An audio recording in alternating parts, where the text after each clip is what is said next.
Bismillahirrahmanirrahim. Assalamualaikum warahmatullahi wabarakatuh.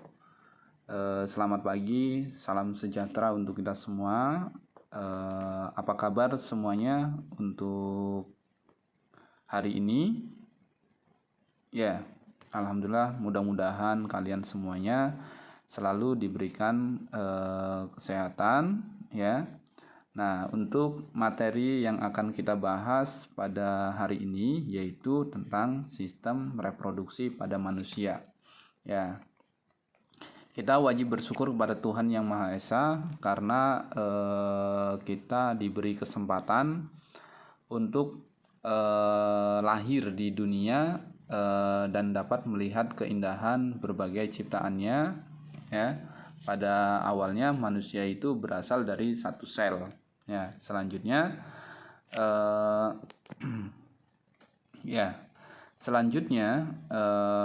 sel tersebut mengalami pembelahan secara terus-menerus, ya, sehingga pada saat dewasa manusia memiliki sekitar 200 triliun sel. Nah, ya, materi yang akan kita bahas yang pertama dilihat dari peta konsepnya, ya. Sistem reproduksi manusia nanti ada pembelahan sel, kemudian ada sistem reproduksi pada manusia, kemudian ada kelainan dan penyakit, kemudian yang terakhir adalah kesehatan organ reproduksi. Yang pertama dulu kita bahas adalah pembelahan sel, ya.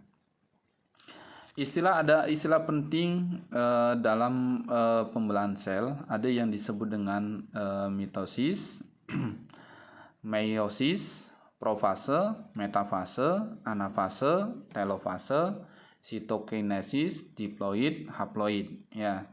Sebelum mempelajari sistem reproduksi, coba kamu pahami dulu materi tentang pembelahan sel. Ya. Pembelahan sel itu terjadi untuk kelangsungan hidup bagi semua makhluk hidup. Mengapa perlu pembelahan sel? Karena pembelahan sel berguna untuk pertumbuhan, perbaikan, dan reproduksi.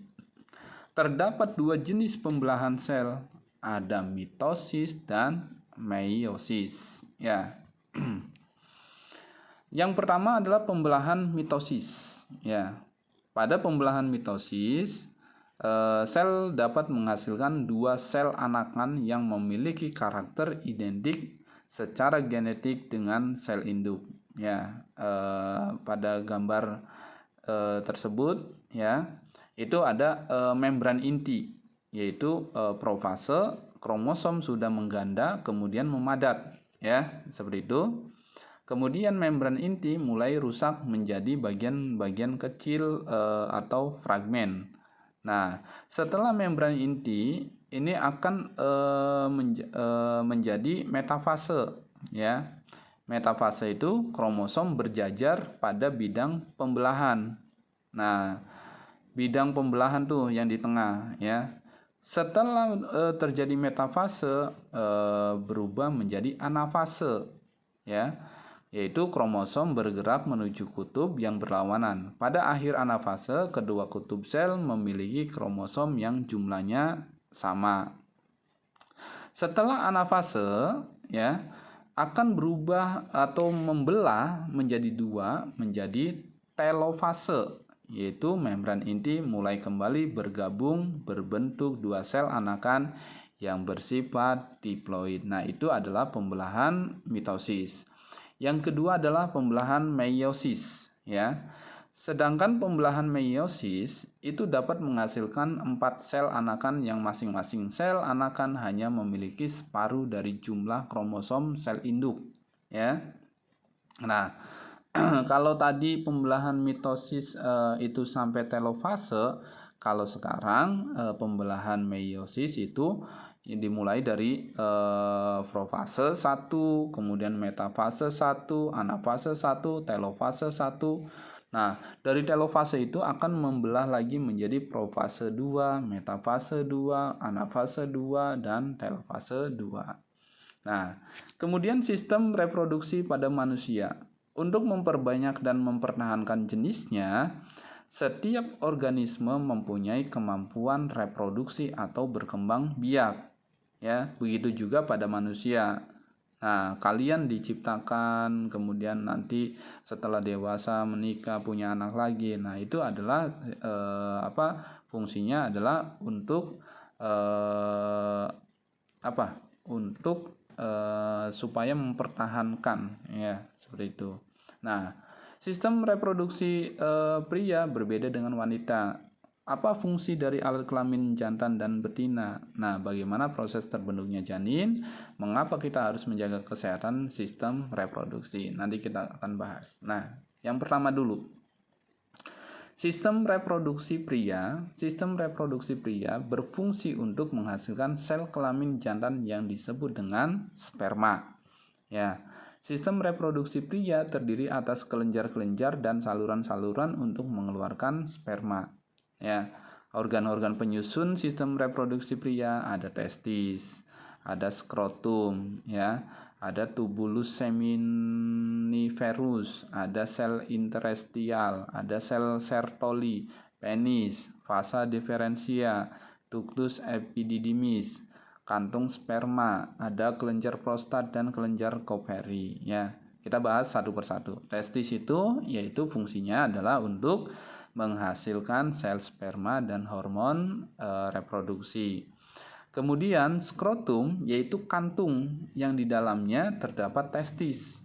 Ya, itu dan berfungsi untuk mengatur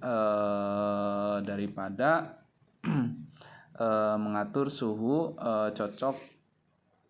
yang cocok untuk bagi kehidupan sperma, seperti itu, ya. Kemudian, ya, kita lanjutkan, ya. Oke, kita lanjutkan.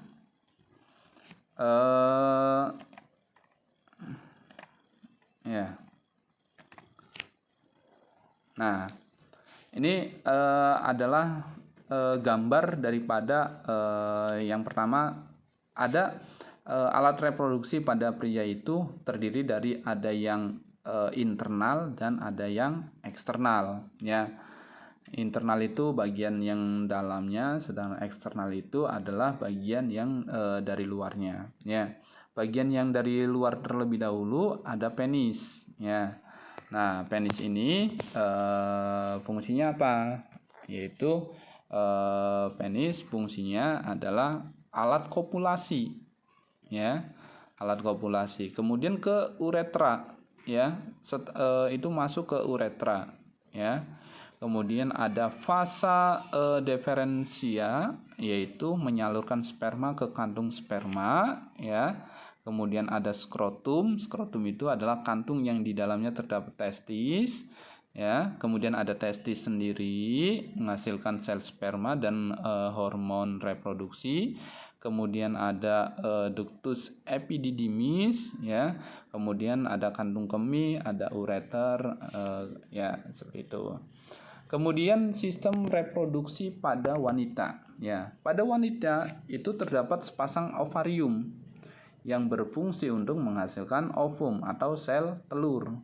Setiap ovarium itu mempunyai saluran telur yang disebut dengan tuba falopi. Nah, kedua saluran telur bermuara pada uterus atau rahim. Nah, leher rahim atau serviks berhubungan dengan lubang tempat keluarnya bayi yang disebut dengan vagina, ya, itu.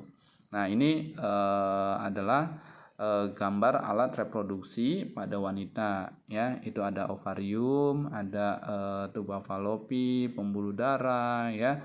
Kemudian uterus itu dinding rahim, ya. Oke, cukup sekian untuk materi kali ini. Berarti materi yang pertama yaitu tentang pembelahan sel, dan yang kedua alat atau sistem reproduksi pada manusia, ya. Cukup sekian Pak Ali akhiri, wabillahi taufiq wal hidayah. Wassalamualaikum warahmatullahi wabarakatuh.